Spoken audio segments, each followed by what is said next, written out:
still protected. It cannot be altered or modified in any way, but it is open and viewable. So what are your concerns if somebody were to get a hold of a key? I mean, I feel like you're... What if you get the key? Yeah. I change data in it. I say, hey, I found the key. Here, let me give it back to you.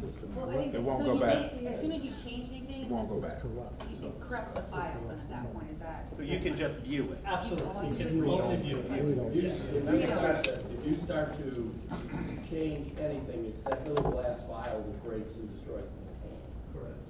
Yeah, so even if you're changing something innocent, like the date of the election, or the spelling of a candidate name, not any of the other, every single bit and byte on that stick is encrypted and digitally signed, but human viewable.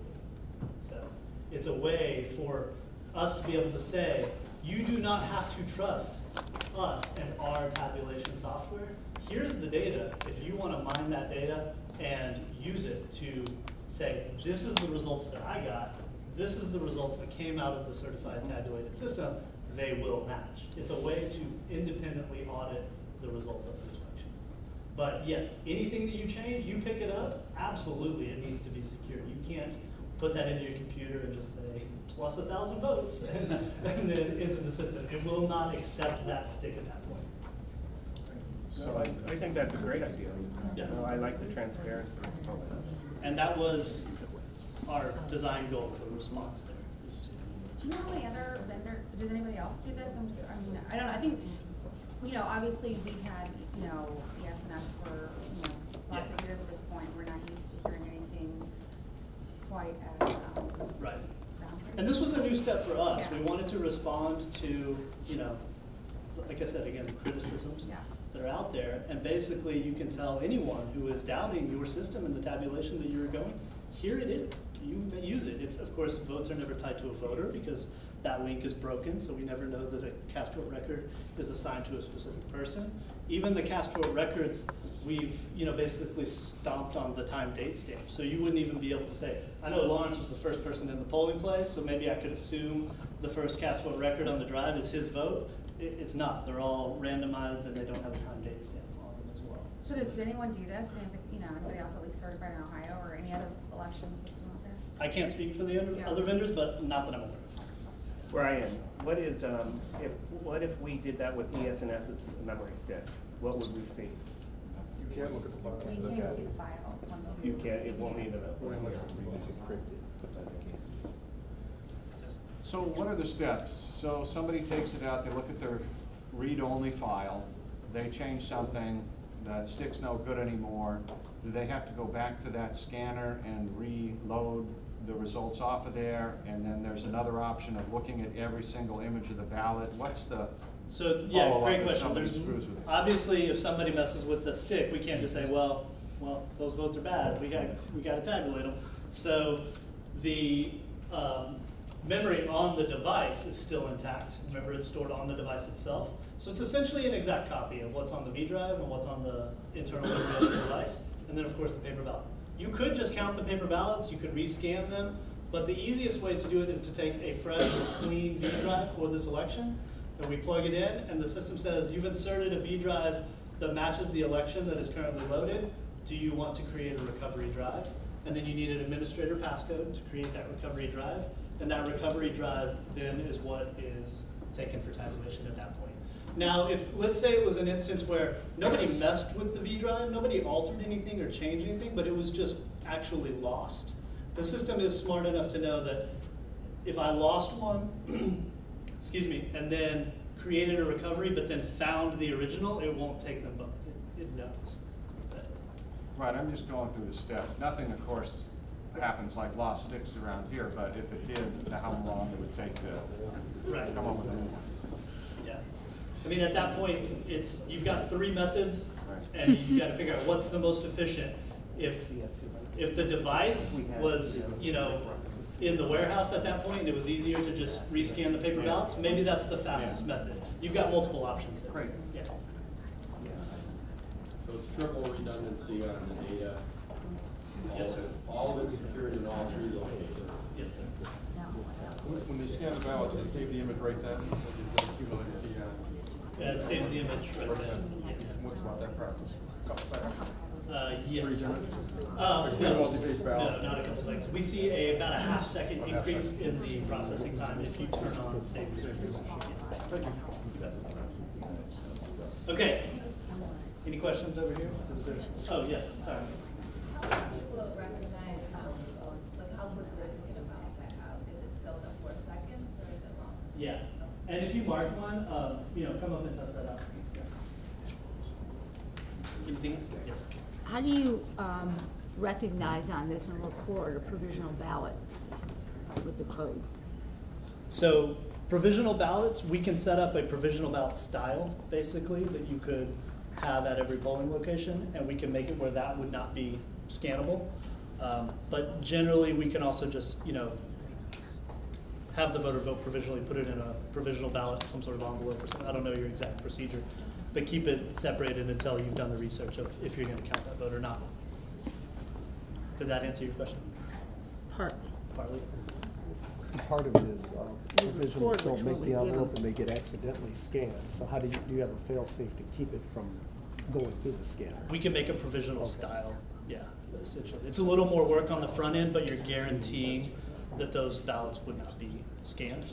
And basically what we're doing is creating like a subset of that precinct set for provisionals, and then on the back end we just merge them together. So we just say create these precinct groups that includes the standard precinct and the provisional for that precinct.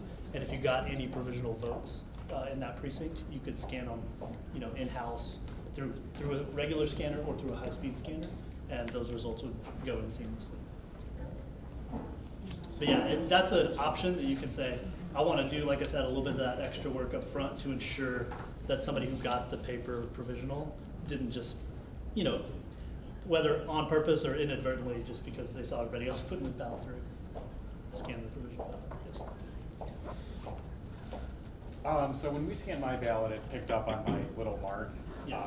If it's just like a dot or something like that, is there some sort of like in between, like an indeterminate mark or something like that, where the machine's going to say, I'm not exactly sure what you wanted to do here, and kick it back out, or it just either accepts it or rejects it? So currently, you saw what it did. Because you had marked pretty good, and then you just had one line through there, so it did pick up that overvote. What I will say is in the system release that is currently being certified right now with the EAC, we have marginal mark detection. So what it's going to do is say, Jason, you've put in, you've been filling in the boxes pretty well, but then there's this one box that has just a line through it. So maybe that's a stray mark or an accident, and it will return that and say it's detected a marginal mark. And at that point, do you want it to count the vote for the main marks, essentially? You can turn off marginal marks, so that it's basically using that algorithm to say, this is what constitutes a vote based on this voter's marking pattern. Yeah. Back to the question of the provisional ballot. So, yeah, I can understand where you would maybe change the barcoding on the side or none so that it doesn't scan. How long does it take? Because for a large location, if I have a line backs up out the door, how long is it going to take to print each ballot for my voters? On demand? Yeah, it takes about 15 to 20 seconds to print the ballot. So it's kind of that trade-off of, do you want to have pre-printed scanned ballots at your polling locations? Or do you want to eliminate the waste, but you're adding maybe a few seconds on each? Generally, we see that the check-in process and the verifying the voter, things like that, is going to take longer than the actual printing of the ballot. But we can go through all of those kind of the pros and cons of pre-printed or ballot on demand. Keep in mind, though, I do want to be clear that we are seeing a lot of kind of just doing pre-printed ballots. You would not be printing it on, and that's totally an option. Where you'll just have a stack of pre-printed ballots. You're just talking about pre-printed for the ADA component, aren't you? Or are you talking about for the whole precinct? Pre-printed for everyone, yeah. Oh, so wow. the option, so remember, every Well, no, vote, I mean, the ballot on demand would only be for the ADA. Are you saying that the ballot on demand would be for every ballot at the precinct? that is an option. May not be the option that you want to go with, but that is an option. That was part of the design of it. So The majority of voters aren't going to use the ADA device. That's Right. what we've seen. The majority of voters are going to come in and physically mark a piece of paper with a pen. The option that you have is, was that ballot that they are hand marking pre-printed and delivered to the polling place? Or did we send this unit that connects to a printer and just prints every ballot on demand? It takes about 15, 20 seconds per voter to get that ballot to them. So there's pros to it because you're not having to print an overage and waste those ballots. You're not having to guess. You don't worry about running out, but you've also added a few seconds on the process. Plus So, you're gonna give them the right ballot.